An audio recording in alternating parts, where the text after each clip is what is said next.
Hollywood has had a love affair with telling stories about itself since the 1920s in films like Souls for Sale and Show People. As Hollywood matured, it started to tell darker stories like the 1952 classic The Bad and the Beautiful. But soon films about Hollywood turned into morality tales about the dangers of too much fame and too much fortune, as well as too much drugs. And what horrible drug do we have this week? I'm so excited. You always make these things so hard, you know?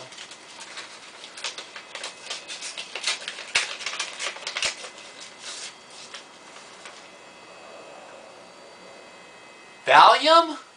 Yes, Valium, the top-selling pharmaceutical in the United States from 1969 to 1982, with peak sales in 1978 of 2.3 billion tablets sold.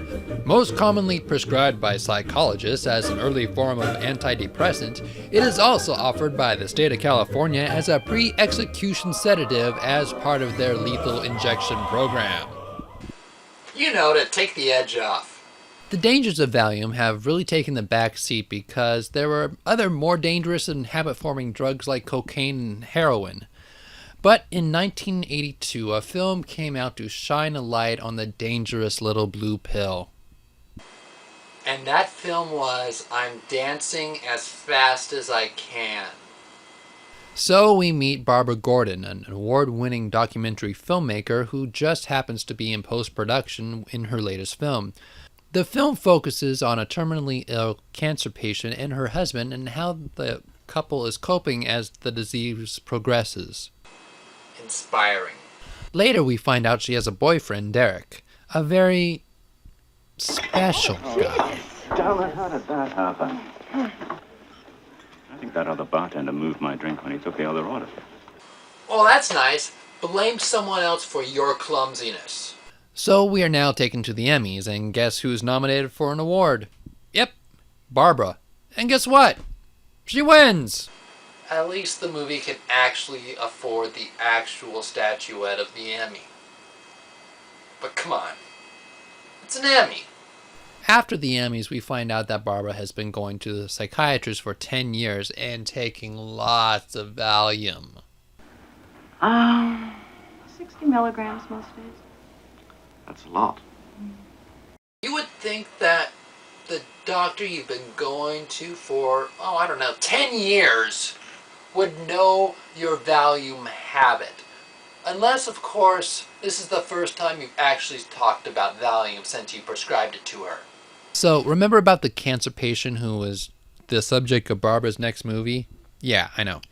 Well, she wants to see the final cut of the film, so Barbara goes to the hospital and shows it to her. It doesn't go well. You with your piece of shit movie. What is this crap about me on the ocean and I'm hugging my husband? I mean, we look like a goddamn deodorant commercial. So, of course, Barbara is crushed and goes straight to the pills. At home, she confides in Derek when he, in turn, gives her this great pick-me-up. I mean, fuck her. Now, I would expect this from a different type of guy. A construction worker, perhaps. But from a public defender to say fuck them, I have to wonder how many times he has actually helped people. So the next day, Barbara decides to completely quit Valium and her psychiatrist and begins to rid her apartment of all Valium with the obligatory toilet scene. Okay, I have a little question.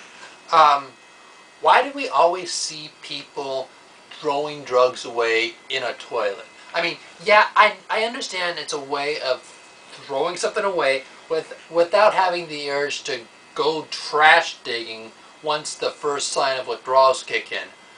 But they live in a fucking apartment. All she has to do is go downstairs to the community dumpster and toss the Valium in and possibly even give the local homeless guy a little surprise. So she tells Derek about what she just did when he gets home from work. What are we going to do to celebrate?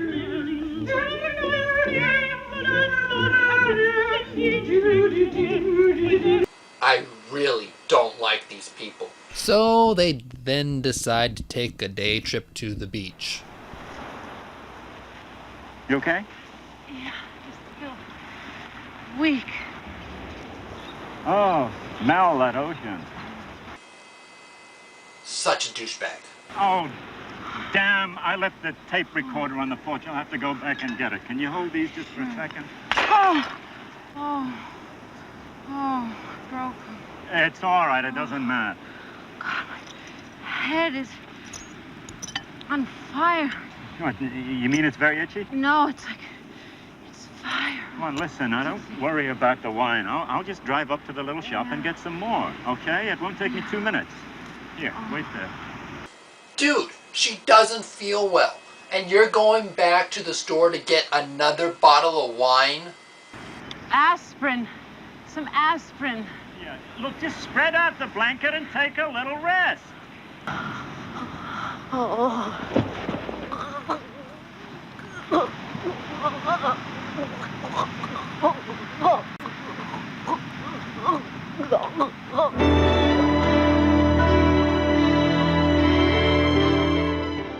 So, you know, after this episode at the beach with this quote-unquote seizure and all, you would think that Derek would actually try to take a little better care of Barbara.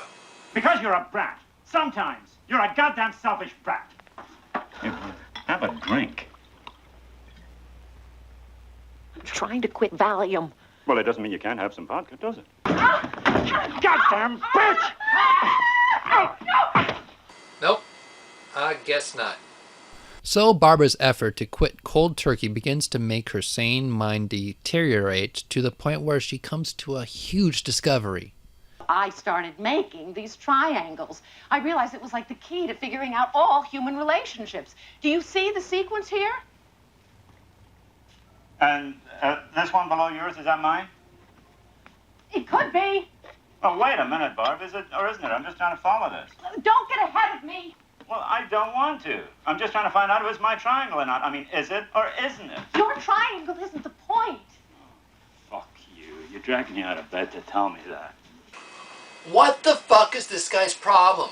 His girlfriend is going through severe mental issues due to the withdrawal symptoms of coming off of Valium, and all that he thinks about is himself. Barbara wants to get professional help, but Derek won't hear of it, feeling that the psychiatrist would only put her back on the Valium. I wonder if Derek is into Scientology. But as the home treatment puts a strain on the couple's relationship, Derek finds a perfect solution. Well, I guess everything's all right now. What day is it? Thursday. Thursday? Karen and Sam are coming. Ring it. Karen. Hi. It's Derek.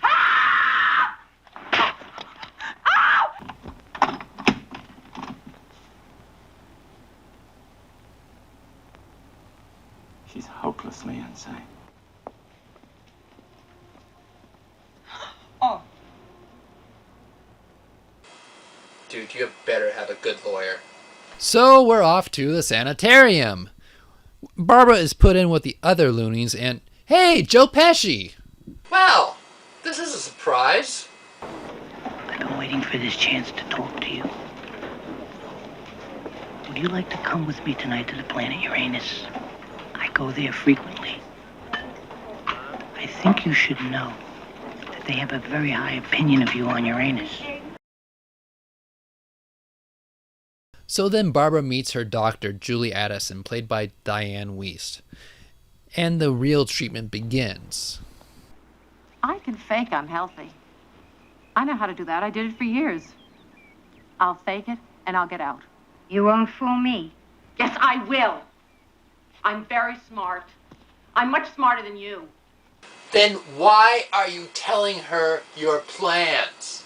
Treatment gets very challenging. You're sophomoric! Do you know that? You're sophomoric! In what way? Shut up. But then a breakthrough happens. What's going on? Something's different. I feel funny. You're outside. Oh. How in the name of fuck is this movie supposed to make us take it seriously when it's given us so many reasons to make fun of it? Then Barbara has a visitor. It's Gene Scott Martin, wanting to make amends. Remember the cancer patient in the documentary that Barbara was making at the beginning of the film? Remember Barbara Gordon? She was a documentary filmmaker. Yeah, I forgot about it too when I was watching this. So Gene thinks that she may have overreacted to Barbara's film and wants to work on it some more. Not just because that her reaction was one of the reasons that made Barbara go crazy in the first place. So, wouldn't you know it, Barbara is cured and released from the hospital. She returns to work, where she finds an editor working on her unfinished documentary. She goes to the boss to protest, only to find out that she has a new boss, played by John Lithgow. I'll finish my own film. I'll meet my legal obligations, and you interfere with me. I'll sue you. That might be fun. Yet she doesn't know how to end the film that would be acceptable to Gene Scott Martin. But then Gene Scott Martin dies and Barbara just ends the film. And that was the end of I'm Dancing as Fast as I Can. Really. That was it.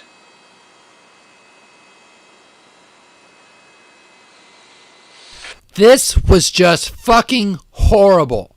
The story didn't know where to go. Did it want to talk about the making of the documentary of Gene Scott Martin? Did it want to talk about the recovery from a mildly addictive prescription drug? Did it want to talk about the pharmaceutical industry in general and the dangers it is to just prescribe people drugs just to make them functional in society? And what the fuck happened to Derek? I mean, we spent about an hour and 10 minutes with this pompous, egotistical dickhead, but after Barbara gets back from the loony bin, he's gone. Did he go to jail for the treatment that he gave Barbara? Did he lose his law license? I want to know. I mean, he's a total douchebag, but I just want to know that he's in prison being raped in the ass by a guy with a 12-inch dick.